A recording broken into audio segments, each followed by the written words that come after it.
Take a breath with me right now. Just breathe in. Feel what happens when you say deep in your mind, I have already received. Feel that. That one shift, that one inner moment already changed your vibration.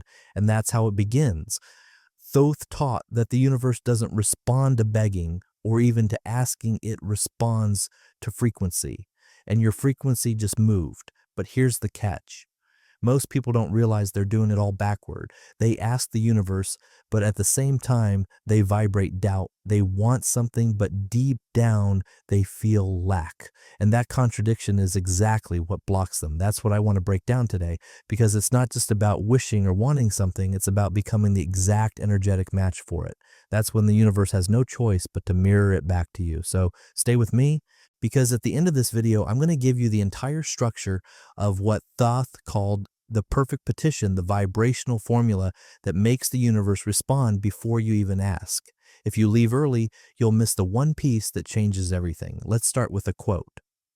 Thoth often returned to, if you want to marvel at the visible first, contemplate your invisible state, because everything you see, everything you're living, it's all a reflection of your internal world, not metaphorically. Literally, the universe isn't moved by words, it's moved by the frequency behind the words. That means if you repeat affirmations with tension in your chest or visualize your goals while secretly feeling anxious, that's what the universe picks up on, not the words, the tension, the anxiety. It's like a radio station. No matter how many times you turn the volume up, if the station's off, you're not going to hear the music. Life is no different. You can ask for abundance 100 times. You can visualize love, peace, freedom. But if underneath you're vibrating loneliness, scarcity, or fear, that's the frequency you're broadcasting. And that's what gets reflected back. Thoth called it the law of correspondence, as within, so without. Not as you say, not as you act, as you are inside. And that explains a lot, doesn't it? You've probably had moments where you were doing all the right things, speaking the right words, making the right moves, and yet nothing was shifting. Why? Because your dominant vibration still carried fear or doubt. You were smiling on the outside, but aching inside. And guess what? The universe listens to the ache. Energy doesn't lie. That's what Thoth said. It reveals what words try to hide. So what do you do with this? Here's the first key. You don't try to change the outside. You change how you feel while living the life you're in. You don't force positive thinking. You get real. You go deeper. You reach the root of your frequency and you start transforming there. That's when things finally start to move. But even here, most people still miss something critical. They think, okay, I'll think more positively, or I'll control my emotions better, but that's just the surface. Thoth taught that there's a deeper layer, an inner vibrational core that sets the tone for everything. If you don't reach that, all your effort just floats on top like words in the wind. So let's dig deeper into that. Imagine there's a field where every possible version of your life already exists. In Hermetic teachings, it's called the mind of the all. It's the invisible plane that holds everything, every outcome, every experience, every timeline. And here's the wild part. You don't need to create anything new. You just need to tune in. You're not here to build your dreams from scratch. You're here to access the reality where they already exist. It's like a vast cosmic library filled with every possible book your life could become. The problem is, most people don't know which shelf to look on. Or worse, they think they have to write the book themselves when it's already there, finished, just waiting to be opened. The moment you try to force something into existence, you're already sending a signal that it doesn't exist. But when you start acting like it's already yours, speaking like it's done, feeling like you've received it, your vibration changes. And the field responds. The mind of the all doesn't react to hustle. It doesn't care how many affirmations you post on your wall. It responds to alignment. When your internal state matches the reality you want to live, the universe echoes it back. Not because you made it happen, but because it was always there and now you finally aligned with it. But if that's true, why do so many of us stay stuck? That brings us to the invisible prison Thoth warned about. The one built not of bars, but beliefs. This is the real trap. The one people live inside without even knowing. It's made of every limiting belief you've ever accepted, every lie you were told growing up, every moment you were shamed, dismissed, or told to settle for less. Those moments created beliefs. beliefs that now shape your entire frequency. And the scary thing, most of them are running silently. You're not even aware they're there. But every time you think I'm not good enough, or it's too late for me, or nothing ever works out, you're broadcasting that belief. And the universe, it reflects it right back. Even if you consciously say you want more, your dominant vibration is still broadcasting limitation. That's why you feel stuck. You're trying to manifest something while unknowingly rejecting it on a deeper level. Thoth said that these beliefs are like dust. They dim your light. They block the clarity of who you truly are, and they didn't come from you. They were passed on from parents, from culture, from old wounds. But here's the truth. Just because something was planted in your mind doesn't mean it belongs there. The moment you become aware of a belief, you start to free yourself from it. So let's take the first real step. Right now, ask yourself, what do I really believe about what I desire? Not what you wish you believed, what you actually feel deep in your chest. Do you want abundance but feel guilt around money? Do you want love but carry fear of rejection? Do you want peace but feel like you don't deserve it? Don't judge these feelings. Just see them. Because what is brought into awareness begins to lose its control. This is the first act of inner freedom, the moment you stop blaming the universe and start questioning your own vibration. But now comes the real alchemy, because seeing the belief isn't enough. Next, we'll step into how Thoth taught us to transform that vibration, to transmute doubt into clarity, lack into power, limitation into expansion. So now that you've looked honestly at your beliefs, really looked, you're ready for the next step. And then this one changes everything. And because it's time to move beyond recognizing the blocks and into transforming them. Thoth called this practice mental alchemy. It's not about forcing yourself to think happy thoughts. It's not fake positivity. And it's definitely not about pretending everything's okay when it's not. Mental alchemy is the process of shifting your frequency from the inside out by replacing the dense vibration of fear or lack with the actual vibration of what you want to experience. And it starts with a powerful practice Thoth left behind, one that only works if you go beyond your mind and into your energy, felt visualization. Let me break this down. It's not enough to imagine what you want like it's some future goal. You need to feel it as if it's already here now, breathing in your space, alive inside your cells. Not someday, but today. So I want you to try this with me right now. Close your eyes and picture the one thing you've been asking for, the relationship, the abundance, the peace, the freedom. And now ask yourself, if I woke up tomorrow morning and it was already done, what would I feel in my body? Relief, gratitude, peace. Enjoy whatever it is, feel it, let it rise up, because that feeling, that vibration, that is the language the universe understands. It's not the image, it's not the sentence, it's the frequency underneath it. And when you feel like it's already real, something wild starts to happen. Your vibration shifts, not temporarily, but fundamentally. The universe begins to respond not to your wishes, but to your new state of being. You're no longer someone who wants, you are someone who has. This practice might seem subtle, but don't underestimate it. When done with full presence, it's one of the most powerful energetic shifts you can make, because your nervous system doesn't know the difference between a vividly felt visualization and a real experience. That's how deeply this goes. So create the scene in your mind, smell the air, hear the sounds, feel the sensations, let your body believe you're already there. And when you do this with honesty, when your energy aligns, you'll start to notice things around you shifting, not always dramatically, but undeniably. And this is a big, but there's still a trap that pulls most people off course. You can feel it all in your meditation. You can walk away vibrating high, and then 5 hours later, something in life goes wrong. Someone says something that triggers you. An old fear comes back, and your energy crashes. That's the moment most people give up. But Thoth warned us, the key to manifestation isn't just reaching the right frequency, it's holding it when everything outside tells you not to. This is where we learn the law of rhythm. The universe doesn't move in straight lines as it moves in cycles, expansion and contraction, inhale and exhale, high tide and low tide. Even after a breakthrough, you're going to feel dips. That's not failure, and it's part of the rhythm. The mistake we make is thinking every down moment means something's wrong, that we lost our chance, that we're not aligned anymore. But that's not the truth.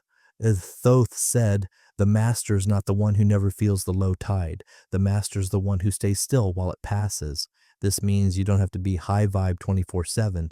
You just have to stop panicking when things temporarily wobble. In practice, it looks like this. When something unexpected happens, when the deal falls through, when the person ghosts you, when the opportunity slips away, you don't spiral, you breathe, you return to the felt sense of your inner knowing. You stay rooted in your vibration even if the outside shakes. This is what Thoth called active patience. It's not passive waiting. It's not doing nothing. It's confident presence, a steady belief that what you're manifesting is already in motion, even if the results haven't shown up yet. It's like planting a seed. You don't dig it up every morning to check if it's sprouting. You water it, you give it light, you trust the process. Manifestation works the same way. Your work isn't to obsessively check for signs. Your work is to keep the vibration alive, to keep acting, moving, living as someone who already has what they asked for. So even if life seems quiet, even if nothing new happens for a few days or weeks, you keep holding the signal. You walk with calm even when there's fog on the path. Because here's what happens next. When you stay in that frequency long enough, when you stop needing the external world to prove anything to you, the universe moves. It's like something behind the scenes reorganizes. And suddenly, without warning, the call comes. The door opens. The thing you stopped chasing shows up. Not because you forced it, but because you finally matched it. That's the magic of alignment. But we're still not done, because there's one more piece, one that's often ignored, but without it, everything can fall apart. Even if you feel aligned, even if you visualize, even if you stay patient, you still have to act. Not from fear, not from desperation, but from inspiration. And that's what we'll dive into next, inspired action. Because manifestation isn't just about sitting on a mountain and feeling good. It's about stepping forward in the direction that your vibration is already creating. The universe opens doors, but you still have to walk through them. So in part 3, I'll show you how to recognize those doors and how to take action without falling back into the old frequency of force and fear. We'll also unlock the final layer, the Hermetic formula that Thoth left behind, the one that makes any request irresistible to the universe. So you've raised your vibration, you've practiced felt visualization, you've begun holding your alignment even when life doesn't reflect it yet. Now it's time for what Thoth called the final step of embodiment, inspired action. This is where most people either stall or sabotage everything they built, because let's be honest, it's tempting to believe that once you've aligned your energy, all you have to do is sit back and wait. But that's not how the universe works. Vibration creates the path, but action walks it. And not just any action, not anxious, desperate, hurried movement, inspired action. What does that mean? It means the kind of action that comes from a deep inner yes. The kind that doesn't feel forced. It flows. It might be a nudge to call someone, to apply for that opportunity, to take a detour, to say yes, or to finally say no. When you're aligned, these nudges aren't random. They're part of the universal orchestration. You're being guided through intuition, subtle, powerful, and often completely illogical to the mind. And here's the key. You act as if it's already yours, not trying to prove anything, not trying to make it happen, but acting from the state of, this is who I am now. This is what I do. Because the universe reads your actions like a mirror. If your actions say, I already am, the reflection comes fast.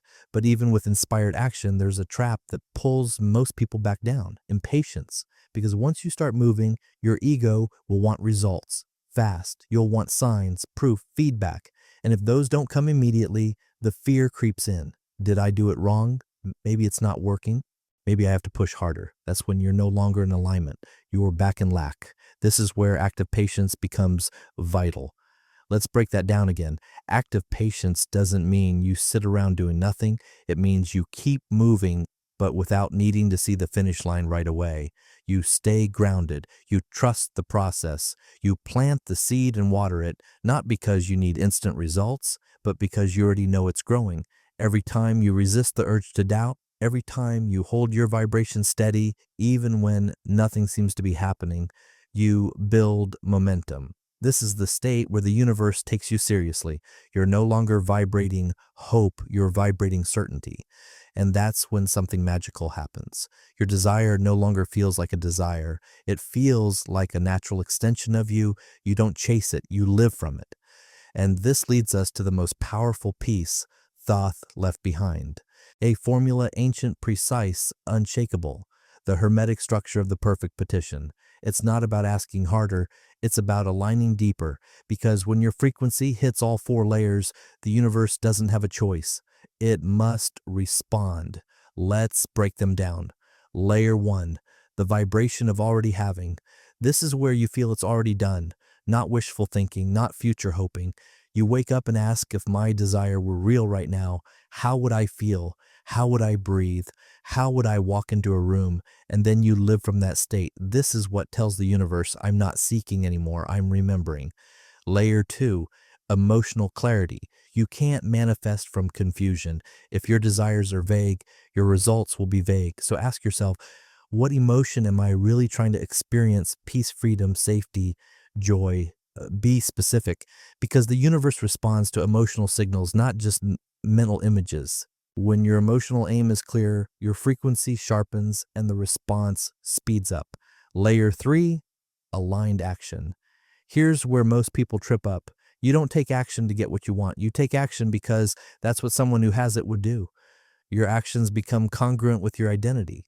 And that's what collapses timelines. No more waiting. You embody. Thoth said, the one who already is no longer needs to ask. Layer 4, trust in divine timing. This is the surrender. This is when you let go of control, not because you're passive, but because you trust something greater is handling the details. You keep walking, keep vibrating, keep showing up, but you don't cling. You release, because the timeline is not yours to micromanage. It's yours to walk with faith. And when all four layers are aligned, being, feeling, acting, trusting, you're not asking anymore. You're creating. You've become the frequency, and that's when the universe bends to match your energy, not your words. So now the question isn't, will it happen? The real question is, can you stay in alignment long enough to receive it? Because that's all it takes. And if you've made it this far, I want you to do something simple but powerful. In the comments, write, I already am what I ask for. This isn't just a comment. It's an activation, a declaration, a signal to the universe that your shift has begun. And if you want to help more people find this message, share it, like it, support it in any way you feel called, because the more we spread this truth, the more we shift collective consciousness. And before you go, I've got something waiting for you. There's a video on the screen right now. And if you're still here, it was meant for you. Click it, because the journey you just started is far from over. It's just getting good. Let's keep going together.